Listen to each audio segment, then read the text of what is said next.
दोस्तों, मैं एलसी सोनू एक बार फिर आपका स्वागत करता हूं आपके अपने यूट्यूब चैनल एलसी सोनू पर। दोस्तों, आप देख सकते हैं ये पेपर है 21 अक्टूबर 2020 को एसएससी सीएचएसएल का आयोजित हुआ।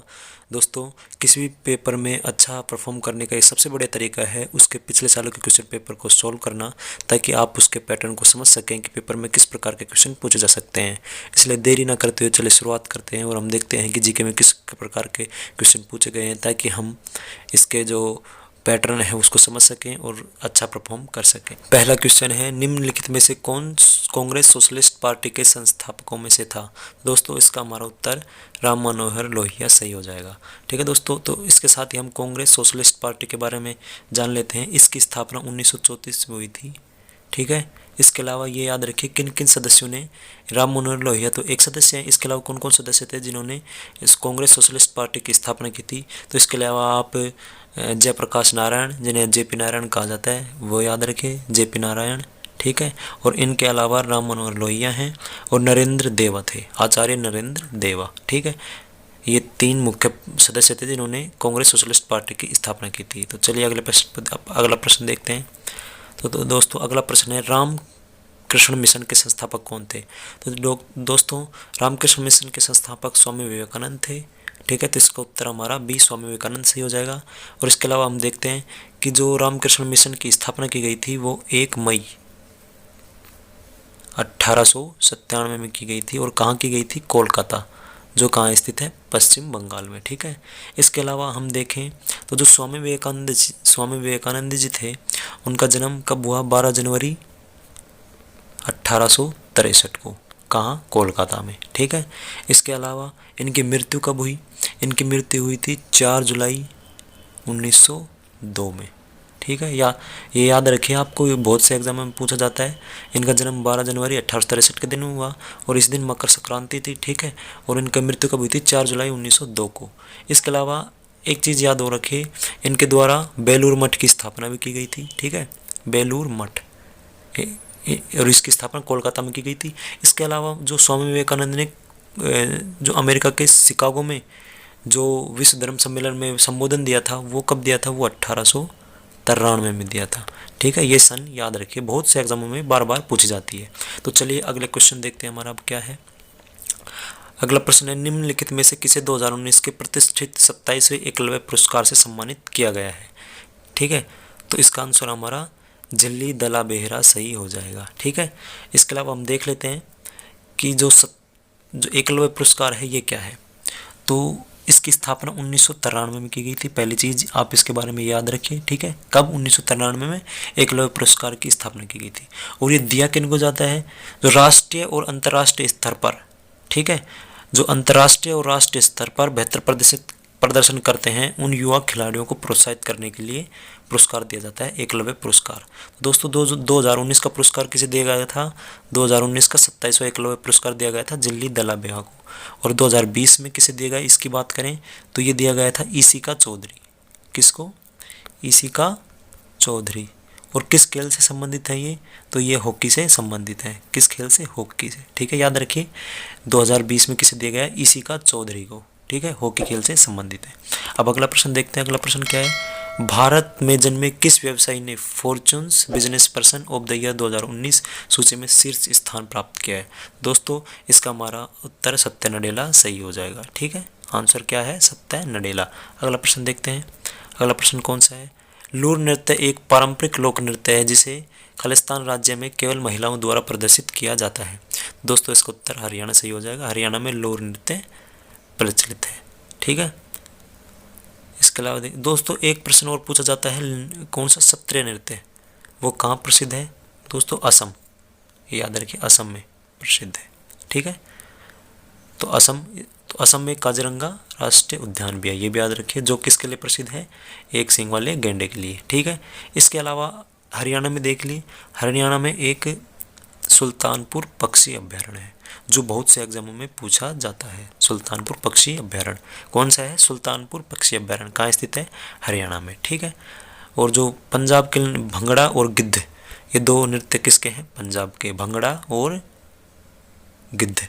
और घूमर राजस्थान में। ठीक, ये याद रखें। अगला प्रश्न देखते हैं हम, निम्नलिखित में से कौन सा एक कोशिकीय नहीं है? तो ये हो जाएगा स्पाइरोगायरा। ठीक है, ये सब प्लाज्मोडियम, अमीबा और पैरामीशियम ये सब क्या है? ये एक कोशिकीय जीव हैं। प्लाज्मोडियम जो किसका है? मलेरिया का परजीवी है। ठीक है, ये याद रखिए, प्लाज्मोडियम किसका परजीवी है? मलेरिया का। ठीक है, इसके अलावा जो अमीबा है, अमीबा में जो विसरण की प्रक्रिया संपन्न होती है। ठीक है, भोजन किस प्रक्रिया के द्वारा लेता है अमीबा? विसरण। ओके, ये याद रखिए, क्योंकि बहुत से एग्जामों में सीधे सवाल पूछे जाते हैं इनसे। अगला क्वेश्चन है, एक उभयनिष्ठ केंद्र से समान यात्रा समय पर स्थित स्थानों को जोड़ने वाली रेखाओं को किस नाम से जाना जाता है? तो दोस्तों देखिए, क्या बात कर रहा है? समान यात्रा समय, यानी कि समान समय की जो बिंदु हैं उनको आपस में कौन जोड़ेगी? समकालिक रेखा। समकालिक, काल में समय होता है, तो समान काल को जोड़ने वाली रेखा क्या होगी? समकालिक रेखा। यानी कि इसका उत्तर हमारा क्या सही हो जाएगा? समकालिक रेखा। ठीक है, अगला क्वेश्चन देखते हैं, नवंबर 2019 में निम्नलिखित में से किसे उनके उपन्यास स्वप्न पास के लिए 2018 के लिए 28वें बिहारी पुरस्कार से सम्मानित किया गया था? दोस्तों इसका आंसर मनीषा कुलश्रेष्ठ सही हो जाएगा। ठीक है, अगला क्वेश्चन देखते हैं, पहला electronic numerical integrated and computer, पहला programmable general purpose electronic digital computer निम्नलिखित में से किस देश में विकसित किया गया है? दोस्तों ये संयुक्त राज्य अमेरिका में विकसित किया गया है, जिसे क्या कहा जाता है? USA, United state of America, जिसमें कितने स्टेट हैं? 50 स्टेट आपस में मिलकर संयुक्त राज्य अमेरिका बनाते हैं। तो इसके अलावा यूएसए की जो राजधानी है वो आपको पता होना चाहिए, क्या है उसकी राजधानी? Washington DC. क्या है? Washington DC.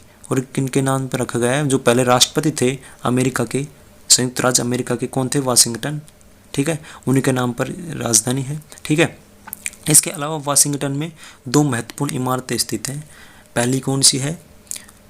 एक है व्हाइट हाउस, ठीक है, जहाँ राष्ट्रपति निवास करते हैं, और दूसरी क्या है? पेंटागन, जो उसका क्या है? सेना मुख्यालय है। ठीक है, अमेरिका का, संयुक्त राज्य अमेरिका का।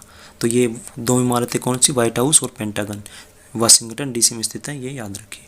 अगला क्वेश्चन देखते हैं, अगला क्वेश्चन है, निम्नलिखित में से कौन सा क्रिकेटर या कौन सी क्रिकेटर अंतर्राष्ट्रीय क्रिकेट में अर्धशतक बनाने वाली सबसे कम उम्र की खिलाड़ी बन गई है?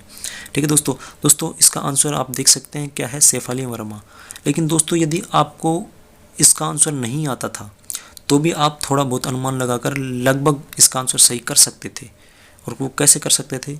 देखिए कि ये क्वेश्चन किसका है? करंट का है, यानी कि अभी अभी किसी खिलाड़ी ने अर्धशतक लगाया है और वह सबसे कम उम्र में लगा है, यानी कि वो खिलाड़ी अभी अभी नया आया है। तो विराट कोहली को देखें तो वो काफ़ी समय से खेल रहे हैं, तो इसका उत्तर वे नहीं हो सकता है। हार्दिक पांड्या को भी खेलते बहुत समय हो चुका है, तो ये भी इसका आंसर नहीं हो सकता है, क्योंकि वो खिलाड़ी नया नया है। तो शेफाली वर्मा और अमिता शर्मा ये दो खिलाड़ी हैं, इनमें से उत्तर कोई ना कोई सही होगा, यानी कि आपका चांस 50% हो जाता है उत्तर सही होने का। ठीक है, इस क्रॉस मेथड से करेंगे तो उत्तर की सटीकता सही होने की ज़्यादा होगी। ठीक है, तो इसका उत्तर शेफाली वर्मा हो जाएगा। अगला प्रश्न देखें, अगला प्रश्न क्या पूछा गया है? नवंबर 2019 में India's international cherry blossom festival 2019 का चौथा संस्करण निम्नलिखित में से किस शहर में आयोजित किया गया था? दोस्तों यह शिलोंग में आयोजित किया गया था। ठीक है, और शिलोंग किसकी राजधानी है? मेघालय की, ये याद रखिए। ठीक है, मेघालय की राजधानी है, और मेघालय है वो एकमात्र राज्य किसको? असम को छूता है। ठीक है, यानी कि असम एकमात्र राज्य है जो मेघालय को छूता है। ठीक है, और मेघालय में 3 महत्वपूर्ण जो पर्वत हैं वो कौन कौन से हैं? पहाड़ियाँ हैं, गारो, खासी और जयंती। क्या है? गारो, खासी और जयंती। किसी भी एग्जाम में पूछा जा सकता है गारो और खासी जयंतियाँ किस राज्य में स्थित हैं, तो किस में है? मेघालय में। और एक प्रश्न और वो पूछा जाता है, जो गारो, खासी और जयंती जो नाम पड़ा है ये किसके आधार पर पड़ा है? दोस्तों ये क्या वहाँ पर पाई जाने वाली जनजातियों के आधार पर इनका नाम पड़ा है, ये आप याद रखिए। ठीक है, गारो, खासी और जयंती किसका नाम है? वहाँ की पाई जाने जनजातियों के आधार पर वहाँ की पहाड़ियों का नाम पड़ा है। अगला प्रश्न देखते हैं, अगला प्रश्न क्या है? निम्नलिखित में से कौन सा तारामंडल नहीं है? तो दोस्तों जो रोमन ग्रह देवी है ये तारामंडल नहीं है। इसके अलावा जो जलव्याल, सप्तऋषि मंडल और कैन्या ये तारामंडल है। वो तारामंडल होता क्या है? तारों का एक विशिष्ट समूह होता है जिसे तारामंडल कहा जाता है। तो ये सभी जो हैं ये तारों के विशिष्ट समूह हैं। अगला प्रश्न देखते हैं, बाबर ने वर्ष 1528 में चंदेरी में निम्नलिखित में से किसे पराजित किया था?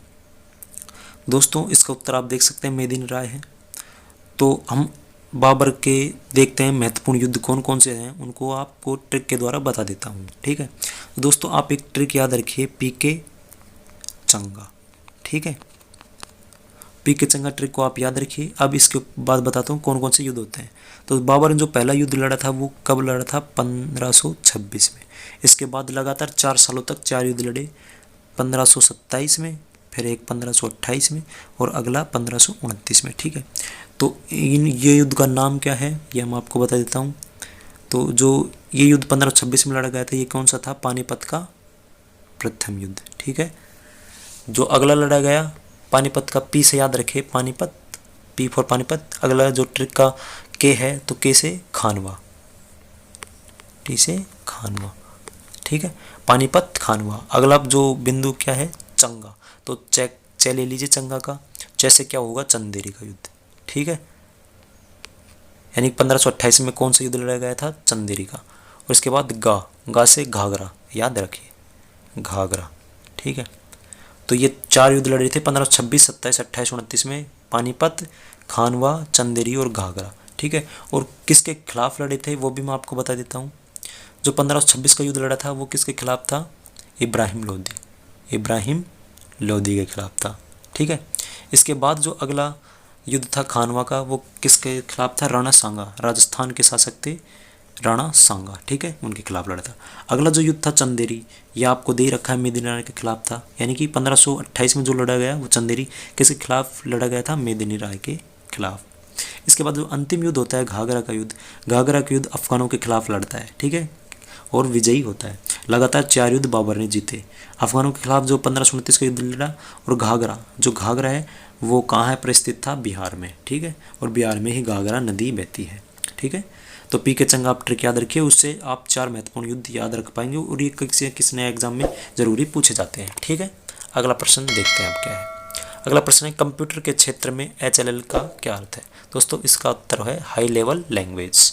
अगला प्रश्न, निम्नलिखित में से किस पहलवान ने 2019 में बुडापेस्ट में आयोजित UWW के अंडर 23 विश्व चैंपियनशिप के फाइनल में जापान के हारुना ओकुनो से पराजित होकर भारत के लिए दूसरा रजत पदक जीता। तो ये कौन है, पूजा गहलोत। ये इनसे पराजित हो गई थी और दूसरा रजत पदक जीता। अगला प्रश्न, निम्नलिखित में से किस भारतीय संस्थान ने फिनिक्स मेडिकल सिस्टम्स के सहयोग से देश की पहली स्वदेशी तौर पर अविकल्पित व्हीलचेयर लॉन्च की है।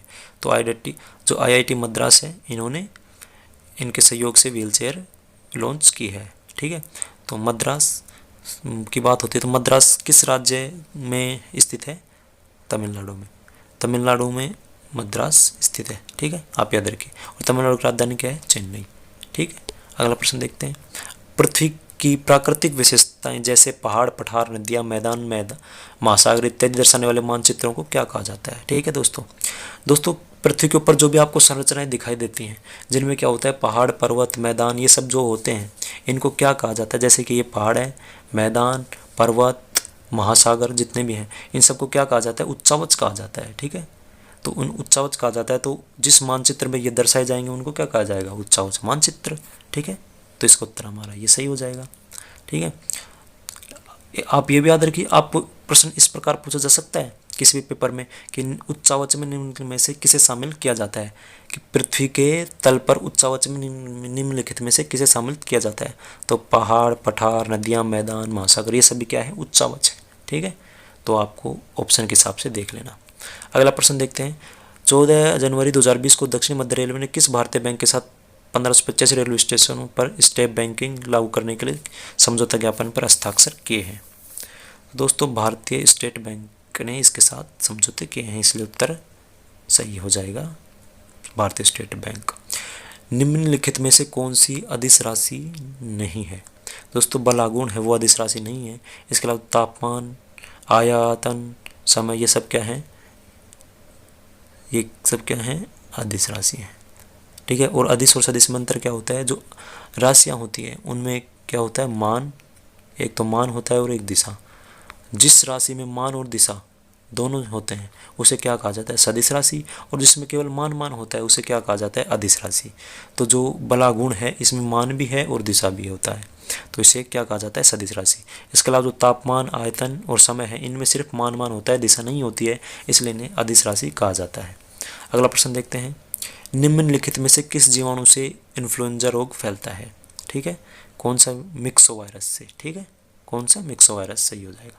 अगला प्रश्न देखें, निम्नलिखित में से किसे इतावली गोल्डन सैंड आर्ट अवार्ड 2019 से सम्मानित किया गया है, सुदर्शन पटनायक।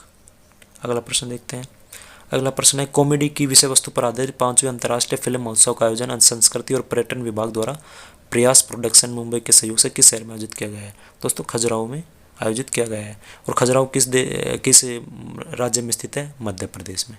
ठीक है, मध्य प्रदेश की राजधानी भोपाल। ठीक, और गुरुग्राम हरियाणा में स्थित है, पुरी उड़ीसा में स्थित है और मुंबई महाराष्ट्र में। ठीक, अगला प्रश्न देखते हैं, राष्ट्रीय राजमार्ग 18 निम्न में से किस राज्य से होकर नहीं गुजरता है, तो बिहार से होकर नहीं गुजरता है। तो इस प्रश्न के साथ साथ हम ये देख लेते हैं, जो राष्ट्रीय राजमार्ग हैं इनके निर्माण एवं संरक्षण का दायित्व किसका होता है, NHAI, national highway authority of India का होता है। ठीक है, तो इस NHAI की स्थापना कब होती है, इसकी स्थापना होती है 1988 का अधिनियम होता है एक, NHAI अधिनियम 1988 के द्वारा इसकी स्थापना होती है और 1995 से ये अपना कार्य शुरू करता है। ठीक है, 1988 में स्थापना और 95 से कार्य शुरू करता है। इसके बाद हम देखते हैं अगला प्रश्न, निम्नलिखित में से किस राज्य ने स्वच्छ सर्वेक्षण ग्रामीण पुरस्कार 2019 से सम्मानित किया गया है। दोस्तों तमिलनाडु को स्वच्छ सर्वेक्षण ग्रामीण पुरस्कार 2019 से सम्मानित किया गया है। ठीक है, तमिलनाडु। तो इसका बाद देखते हैं, तमिलनाडु की राजधानी क्या है, चेन्नई। ठीक है, मध्य प्रदेश की भोपाल, सिक्किम की गंगटोक, उत्तर प्रदेश की लखनऊ। ठीक है, आपसे कोई भी पूछ सकता है लखनऊ की स्पेलिंग बताइए। ठीक है, तो हालांकि पेपर में तो नहीं पूछा जाएगा, लेकिन आपके आसपास के दोस्त पूछें आपसे, आप उनसे पूछ सकते हैं लखनऊ की स्पेलिंग, तो उसकी थोड़ी अलग प्रकार की स्पेलिंग है, लक, तो LUCKNOW, लखनऊ ये स्पेलिंग होती है, LUCKNOW। आप दोस्तों से पूछकर ट्राई करिए एक बार, तो ज़्यादातर को आप जो दोस्त हैं उनको पता नहीं होगा लखनऊ की स्पेलिंग क्या होती है। ठीक है, अगला प्रश्न देखते हैं, भारतीय संविधान के किस अनुच्छेद के तहत भारतीय नागरिक को 6 मौलिक स्वतंत्रताओं के अधिकार की गारंटी दी गई है। दोस्तों जो अनुच्छेद 19 है उसमें दी गई है गारंटी। ठीक है, तो आपको यदि इसका आंसर नहीं आता था तो आप किस प्रकार करते, तो दोस्तों देखिए जो पहला अनुच्छेद है वो क्या है, अधिकारों से संबंधित नहीं है। ठीक है, वो राज्य से संबंधित है, भारत एक राज्यों का संघ होगा, तो इसका उत्तर ये नहीं हो सकता। ठीक है, और जो अनुच्छेद 31 है ये आपको पता है कि संपत्ति अधिकार था जिसे निरस्त कर दिया गया था। ठीक है, तो ये भी नहीं हो सकता। तो दो हमारे बचते हैं अनुच्छेद 26 और 19। ठीक है, तो अब हमारा, अगर आपको अभी भी नहीं आता है तो आपके पास 50% संभावना है कि आप टिक करेंगे तो सही हो जाए। ठीक है, तो इसके अलावा आपको पता होना चाहिए अनुच्छेद 19 में उसमें 6 मौलिक स्वतंत्रताएं दी गई हैं।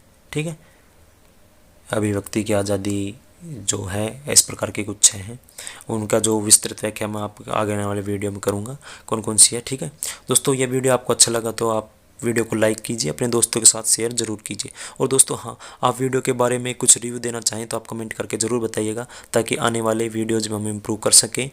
ठीक है, तो चलिए चलते हैं और मिलते हैं अगले वीडियो में।